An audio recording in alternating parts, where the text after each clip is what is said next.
Hello guys, welcome back to another video. और आज की इस वीडियो में हमने जो सीरीज स्टार्ट करी थी जिसमें हम 1 मार्क्स के क्वेश्चन कवर कर रहे थे, उसी सीरीज की वीडियो है। ठीक है, इस वीडियो में हम हिस्ट्री की जो बुक 3 है, रेबल्स इन द बुक 3 है। ठीक है, themes in the Indian history का chapter rebels in the Raj cover करने वाले हैं। ठीक है, इसमें हम 14 to 15 एमसीक्यूज देखेंगे जो कि बहुत ही इंपॉर्टेंट है। ठीक है, सो एक बात मैं बता दूं, इस चैप्टर की डिटेल्ड एक्सप्लेनेशन वाली वीडियो हमारे चैनल पे आ चुकी है। पूरा चैप्टर 2 पार्ट में कवर है। ठीक है, और 2 पार्ट सिर्फ बहुत ही छोटे छोटे वीडियोज हैं। ठीक है, 25 to 30 मिनट्स के दोनों वीडियो हैं और आप उसको देख सकते हो और उसके साथ ही आपका चैप्टर कंप्लीट हो जाएगा। अगर आपको नोट्स चाहिए तो उसके लिए आप हमारे टेलीग्राम पे जाके हमारे इस चैनल का नाम सर्च कर सकते हो। आपको हमारे टेलीग्राम चैनल मिल जाएगा, या फिर आप डिस्क्रिप्शन में लिंक है, वहां से जाके ज्वाइन कर सकते हो। वहां पे नोट्स डल रखे हैं। ठीक है, बहुत सारे चैप्टर्स के, और आने वाले टाइम में बहुत सारे स्टडी मटेरियल्स डलने वाले हैं। So let's start this. पहला क्वेश्चन है, from where did the revolt of 1857 start. ठीक है, तो पहला ऑप्शन क्या है? अंबाला, दूसरा मेरठ, तीसरा लखनऊ, फिर ग्वालियर। तो अब रिवॉल्ट ऑफ 1857 स्टार्ट कहाँ से हुआ था, जो बिगिनिंग कहाँ से हुई थी, तो वो था मेरठ। इसका करेक्ट आंसर होगा Meerut. Who was force to lead the revolt? जबरदस्ती किसने इस रिवॉल्ट को लीड किया था? वो थे बहादुर शाह जफर। क्योंकि जब रिवॉल्ट चालू तो मेरठ से हुआ था, तो मेरठ से जितने भी सिपाही थे वो आके लाल किले के बाहर खड़े हो गए थे और लाल किले को उन्होंने घेर लिया था। तो बहादुर शाह जफर ने जब इतनी बड़ी भीड़ देखी, इतने सारे सिपाही देखे, लोगों की इतनी बड़ी भीड़ देखी, तो वो डर गए। उन्होंने सोचा कि अगर मैंने इनका साथ नहीं दिया तो ये वैसे ही मार देंगे मुझे, और अगर इनका साथ दिया तो वो मार देंगे। तो उस टाइम पे जो उनके पास बेस्ट ऑप्शन था कि उनका साथ दें और उस टाइम पे बच जाए। ठीक है, तो वैसे ही उन्होंने उनका साथ दिया और उस टाइम पे बच गए। बट आने वाले टाइम में जैसे जैसे रिवोल्ट खत्म हो रहा था, सप्रेस हो रहा था, वैसे वैसे वो खुद फंस गए और आखिरकार वो मारे गए। ठीक है, who led the revolt at Kanpur? ठीक है, कानपुर में रिवॉल्ट किसने वो किया था? ठीक है, किसने लीड किया था, कौन लीडर था रिवॉल्ट वो जो कानपुर में हुआ था? तो इसका ऑप्शन है बहादुर शाह, नाना साहेब, शाहमल, मौलवी अहमदुल्ला शाह। तो इसका आंसर होगा नाना साहेब। ठीक है, Wajid Ali Shah was the Nawab of Awadh. ठीक है, ये आपको पहले से ही पता होगा कि वाजिद अली शाह जो है वो कहाँ के वो नवाब थे। नवाब अवध के थे। ठीक है, बंगाल के थे, हैदराबाद के थे, या कर्नाटक के थे। ठीक है, तो जैसे कि अगर आपने इस चैप्टर को ठीक से पढ़ा होगा तो आपको ये पता होगा कि हैदराबाद, कर्नाटक, यहाँ तक तो बात पहुंची नहीं थी। ठीक है, सिर्फ कुछ गिने चुने एरिया थे जहाँ पे रिवॉल्ट हो रहा था। अगर इन सब एरियाज में भी रिवॉल्ट होता तो पूरा रिजल्ट जो है ना कुछ और रहता। ठीक है, आज देश की हालत कुछ और होती। ठीक है, आप ऐसे समझ सकते हो। तो इसका आंसर जैसे मैंने बता दिया कि इसका आंसर होगा अवध। ठीक है, अवध के जो नवाब थे उनका नाम था नवाब वो Wajid Ali Shah. Birjis Qadr was the younger son. ठीक है, बिरजिस कादर किसके लड़के थे? ठीक है, तो पहले ऑप्शन है नवाब शौकत अली, दूसरा है नवाब सिराजुद्दौला, तीसरा है नवाब मिर अली, या फिर चौथा है नवाब वाजिद अली शाह। ठीक है, तो वाजिद अली शाह के जो लड़के थे ना उनका नाम था बिरजिस कादर। अब आगे चलते हैं। Awadh was annexed into the British empire इन।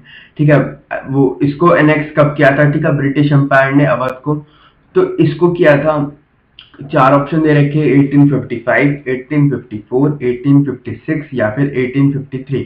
तो इसका आंसर होगा 1856।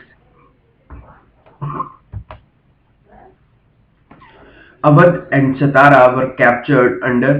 ठीक है, अवध और सतारा को किस बेसिस पे कैप्चर किया गया था? ठीक है, तो चार ऑप्शन दे रखे हैं, doctrine of lapse, subsidiary alliance, issue of misgovernance, या फिर महलवारी सिस्टम। ठीक है, जब इन्होंने ना सब्सिडियरी अलायंस कब इनसे साइन कराया था, ये तो एक तरीके का एग्रीमेंट था, ठीक है, सब्सिडियरी अलायंस, ठीक है। और ये एग्रीमेंट जब साइन कराया था, जब इन दोनों जो वो थे टेरिटरी को अपने अंदर ले लिया था ब्रिटिश ने, ठीक है। तो इसका आंसर ये होगा नहीं, महलबारी होगा नहीं, ठीक है। तो इसमें आपने दो चीज पढ़ रखी होगी, एक तो इशू ऑफ वो मिस गवर्नेंस कह के ना, कि मिस गवर्नेंस हो रही है यहाँ पे, ठीक है, यहाँ का जो गवर्नेंस है वो सही नहीं चल रहा है, ठीक है, इस बेसिस पे, ठीक है, इसको जो है ना अपने अंदर ले लिया था। और डॉक्ट्राइन ऑफ लैप्स, ठीक है, इसके बारे में आपने पढ़ रखा होगा, नहीं पढ़ रखा तो आप एनसीईआरटी जाके देखो, एनसीईआरटी में आपको पढ़ने को मिलेगा, नहीं तो आप हमारी वीडियो देखो, ठीक है। डॉक्ट्राइन ऑफ लैप्स के बेसिस पे, ठीक है, ये एक सिद्धांत है, ठीक है, उस बेसिस पे इसको अपने अंदर ले लिया था। उसके बाद ये एक पोएम है, ठीक है, बहुत ही फेमस, खूब लड़ी मर्दानी वो तो झांसी वाली रानी थी, ठीक है, ये किसने लिखी है, ठीक है, सुभद्रा कुमारी चौहान, सुमित्रा नंदन पंत, महादेवी वर्मा, रामधारी सिंह दिनकर, ठीक है। तो इसका आंसर होगा सुभद्रा कुमारी चौहान। अब आगे चलते हैं, कंसीडर द फॉलोइंग इवेंट्स, ठीक है। अब जो है ना यहाँ पे हमें मोटा भाई वाली क्रोनोलॉजी समझनी है, ठीक है, आप क्रोनोलॉजी समझिए, ठीक है। पहला है अबॉलिशन ऑफ सती, ठीक है, अबॉलिशन ऑफ सती। दूसरा है passing of window remarriage act. तीसरा है the beginning of the revolt. और चौथा है द क्वींस प्रोक्लेमेशन, ठीक है। तो अगर आप इसको ठीक से देखोगे ना, तो ये पहले से ही सही ऑर्डर में लग रखे हैं, ठीक है, पहले से ही ये ठीक क्रोनोलॉजी में लग रखे हैं। तो इसका आंसर क्या होगा, ए 1 2 3 4। कंसीडर द फॉलोइंग इवेंट्स, ठीक है। सोल्जर्स रिवोल्टेड एट मेरठ, ये सही है, ठीक है, इसमें भी हमें क्रोनोलॉजी लगानी है, ठीक है। Bahadur Shah Zafar declared the leader, ठीक है, बहादुर शाह जफर लीडर बने। Awadh was captured by the British, ठीक है। उसके बाद relief of Lucknow was painted by the Thomas Jones Barker, ठीक है। एक और बात मैं बता दूं इस चैप्टर के बारे में, कि इस चैप्टर में जितनी भी लास्ट वाला टॉपिक है, ठीक है, उसमें पेंटिंग्स दे रखी हैं, वो पेंटिंग्स जरूर पढ़ के जाना, वहां से क्वेश्चन आता है और उसको बिल्कुल भी हल्के में मत लेना आप, ठीक है। तो इसका आंसर क्या होगा, ठीक है, इसको ठीक क्रोनोलॉजी में अगर लगाया जाए तो इसका आंसर होगा सी, ठीक है। तो सी में अगर हम इसे लगाएंगे तो देखो 3 1 2 4, तो 3 कौन सा है, Awadh was captured by British, जो कि हुआ था 1856 में, ठीक है। उसके बाद फर्स्ट, ठीक है, सोल्जर्स रिवोल्टेड एट मेरठ, ठीक है, क्योंकि रिवोल्ट 1857 में हुआ था तो वैसे ही होगा, ठीक है। उसके बाद 2, जब रिवोल्ट वहां पे चालू हो गया उसके बाद ही बहादुर शाह जफर लीडर बने।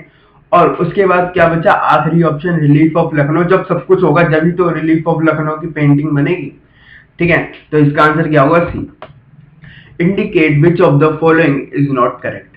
नाना Saheb was adopted the son of Tantya Tope, ठीक है, इसमें ये बता रहा है पहले पॉइंट में कि वो नाना साहेब ने एक लड़का अडॉप्ट कर रखा था, ठीक है, जिसका नाम था तांत्या टोपे, ठीक है, ये बात बिल्कुल ही गलत है, ठीक है। दूसरा है Tantya Tope was the general of Nana Sahib, ये बात सही है इसकी, ठीक है। Wajid Ali Shah was exiled to Calcutta, ठीक है, ये भी सही है। और lord Dalhousie captured 7 states with the doctrine of lapse, ठीक है, 7 स्टेट्स को डॉक्ट्राइन ऑफ लैप्स के बेसिस पे कैप्चर्ड किया गया था, उसमें से 2 कौन से थे, अवध और सतारा, ठीक है। और भी बहुत सारे थे जिसके बारे में आपको पढ़ने को मिल जाएगा, ठीक है।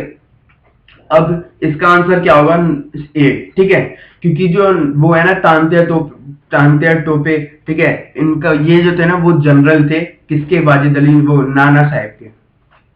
अब आगे चलते हैं, कंसीडर द फॉलोइंग स्टेटमेंट्स, ठीक है। Rumours played a great role in the revolt of 1857, ठीक है। उसके बाद Peshwa Bajirao two adopted Nana Saheb as his son. The British had no answer to the actions of the rebels during the month of May and June in 1857. उसके बाद Awadh was a major center of revolt in 1857. तो इसका answer होगा B 1 2 3 4, ठीक है। तो ये पहले से ही सही उसमें डल रखा है, ठीक है, और इनको सही में ही रहने देना है, ये सारे सही हैं, ठीक है, और इनको सही में रहने देना है। आगे चलते हैं, मौलवी Ahmadullah Shah who played an important role in the revolt of 1857 was popularly known as, ठीक है, इनका जो फेमस नाम था ना, या फिर किस नाम से फेमस थे, ठीक है।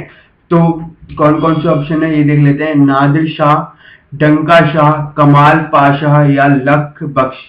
ठीक है, तो इसका आंसर होगा डंका शाह। ठीक है, इसके पीछे एक बहुत अच्छी छोटी सी स्टोरी है जो आपको एनसीईआरटी में देखने को मिल जाएगी। आप जाके जो बॉक्सेस होते हैं ना उसे पढ़ोगे तो आपको वहां से पता चल जाएगा। The governor general who introduce the system of subsidiary alliance. ठीक है, सब्सिडियरी अलायंस किसने इंट्रोड्यूस किया था? ठीक है, Henry Hardinge, lord Bentinck, Robert Clive या फिर लॉर्ड वेल्सले। ठीक है, तो इसका आंसर होगा Lord Wellesley. William Bentinck aimed at reforming Indian society by introducing.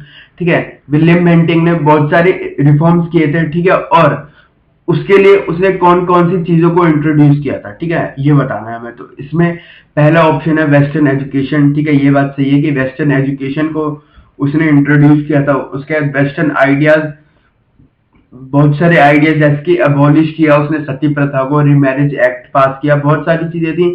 ठीक है, उसके बाद वेस्टर्न इंस्टीट्यूशंस। ठीक है, उसने वेस्टर्न इंस्टीट्यूशंस बनाए जैसे कि स्कूल्स हो गए।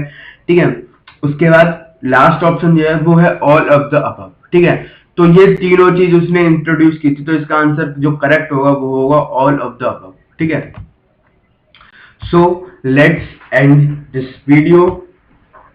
ये अब ये हमारा हिस्ट्री का सिलेबस भी बहुत ही जल्द खत्म होने वाला है। ठीक है, so let's end this video. Thanks for watching the video. Please don't forget to like, share and subscribe the channel. Make sure you subscribe the channel and hit that bell icon. Thank you.